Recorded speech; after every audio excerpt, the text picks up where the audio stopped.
आऊज़ु बिल्लाहि मिनश्शैतानिर्रजीम बिस्मिल्लाहिर्रहमानिर्रहीम रब्बी इश्रह ली सदरी व यस्सिर ली अमरी वहलुल उक़दतम मिन लिसानी यफ़क़हू क़ौली वक़ुल रब्बी ज़िदनी इल्मा आमीन सुम्मा आमीन।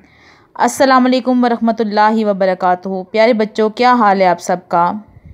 तारीख़ आज 18 मार्च 2021 दिन जुमेरात का है। इस्लामियात लाज़मी का लेक्चर नंबर 1 जमात नहम सीनियर के लिए सूरत अनफ़ाल का सबक नंबर 5 पढ़ेंगे। आयात 38 ता 44 मुकम्मल तर्जुमा और मश्क के साथ इंशाअल्लाह। आज के उन्वान के तदरीसी मकासद ये हैं कि सबसे पहले हम माल गनीमत के मायने पढ़ेंगे कि माल गनीमत वो माल है जो कि हारी हुई कौम जीती हुई कौम को देती है। उसके बाद माल गनीमत की तकसीम कि अगर जब माल गनीमत हमें हासिल हो गया तो हमने उसकी तकसीम किस तरह से करनी है, अल्लाह का क्या कानून है। मैदान जंग का अहवाल कि मैदान जंग में जो है वो अल्लाह ताला ने किस किस तरह से मुसलमानों पर इनामात किए, और उसके बाद अल्लाह ताला की हिकमत अमली कि अल्लाह ताला ने मैदान जंग में क्या हिकमत अमली इख्तियार की जिसकी वजह से मुसलमान फतहयाब हुए और जो है वो काफिर निस्तो नाबूद होकर बेइज्जत होकर वहाँ से निकाला। प्यारे बच्चों, किताब का सफ़ा नंबर 44 देखिए। सूरत अनफ़ाल का सबक नंबर 5 आयात 38 ता 44।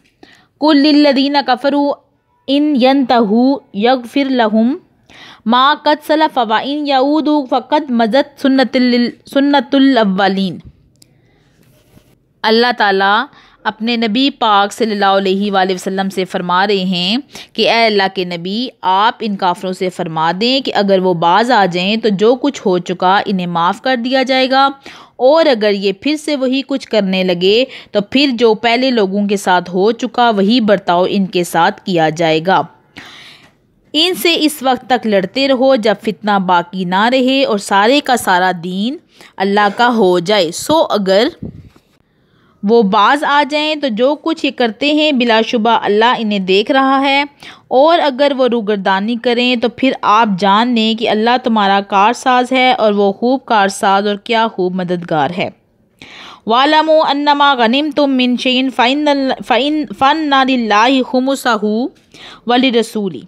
और जान लो कि जो चीज़ तुम्हें बतौर गनीमत हासिल हो तो इसका 5वां हिस्सा अल्लाह और इसके रसूल, अजीज़ों, अकारिब, यतीमों, मस्कीनों और मुसाफिरों के लिए है। और अगर अल्लाह पर और इन अहकाम पर ईमान रखते हो तो जो हमने अपने बरगज़ीदा बंदे पर हक़ व बातिल के दरमियान फ़ैसला कुन मार के वाले दिन ऐन उस वक्त नाज़िल किए जब दोनों फ़ौजें बसरे पैकार थीं, यानी कि एक दूसरे के आमने सामने थीं, और अल्लाह हर चीज़ पर कादिर है।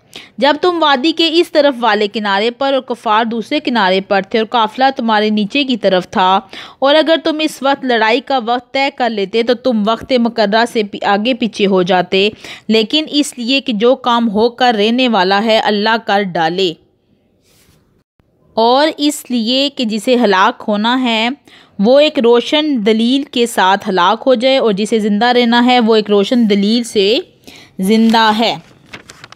सफ़ा नंबर 40 पर आ जाइए। और इसमें शक नहीं कि अल्लाह खूब सुनने वाला और जानने वाला है। आगे देखिए, जब आपको ख्वाब में इन काफिरों को थोड़ी तादाद में दिखाया, अगर वो ज़्यादा तादाद में दिखाता तो तुम जी छोड़ बैठते और इस मामले में आपस में झगड़ पड़ते, लेकिन अल्लाह ने तुम्हें बचा लिया, बेशक वो सीनों की बातों तक से वाकिफ़ है। और जब तुम्हारा मुकाबला हुआ तो अल्लाह तुम्हारी नज़रों में इनकी तादाद को थोड़ा करके दिखाता था और तुम्हें इनकी नज़रों में कम करके दिखाता, ताकि अल्लाह को जो काम करना मंजूर था इसे कर डाले, और सारे मामलात अल्लाह ही की तरफ लौटाए जाते हैं। यहाँ पर तर्जुमा हमारे 5वें रुकू का ख़त्म हुआ। इस रुकू मुबारका में अल्लाह ताला ने वो तमाम हिकमत अमली बता दी जो अल्लाह ने मैदान बदर में की थी। मैदान बदर वो मार्का था जो कि मुसलमानों और काफिरों के दरमियान में पहली दफ़ा जो है वो इस्लाम की तारीख़ में हुआ। 2 हिजरी में ये हुआ था। अब चूँकि ये पहला मार्का था और माल गनीमत की तकसीम का कोई कानून दुनिया में नहीं था। माल गनीमत वो माल होता है जो कि हारी हुई कौम से जीती हुई कौम को मिलता है। सवाल नंबर 1 देखें कि इस सबक में माल गनीमत की तकसीम के बारे में क्या हुक्म दिया गया। मालिक निमत की तकसीम, यहाँ पे अल्लाह ताला ने ये तरीका बताया कि मालिक निमत का जितना भी माल होगा उसके 5 हिस्से होंगे। खमस का लफ्ज़ आया है, खुमस का मतलब होता है 5, तो 5 हिस्से होंगे जिसमें से एक हिस्सा अल्लाह और उसके रसूल का और बाकी जो 4 हिस्से हैं वो मुजाहिदीन में तकसीम किए जाएंगे।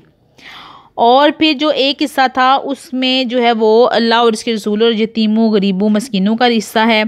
और जो बाकी के 4 हिस्से हैं उसमें अगर कोई गाजी है तो उसको मिलेंगे, और अगर कोई शहीद हो गया खुदा न खास्ता तो फिर वो उसके जो घर वाले हैं उनको दिया जाएगा सारा का सारा माल।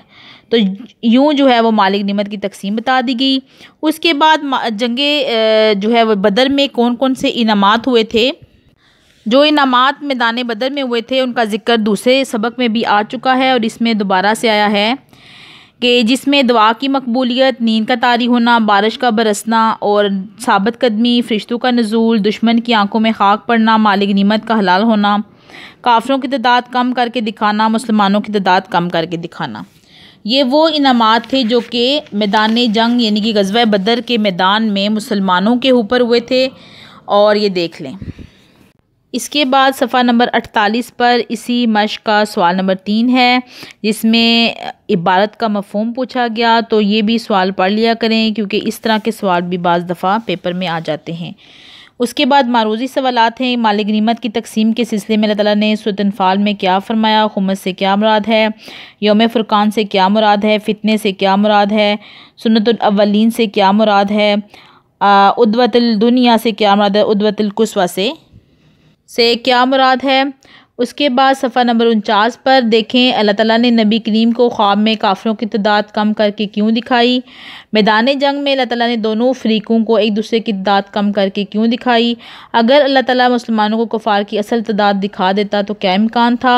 मुसलमानों को कब तक जहाद का हुक्म है। फ़ितना ख़त्म करने के लिए मुसलमानों को क्या करने का हुक्म है।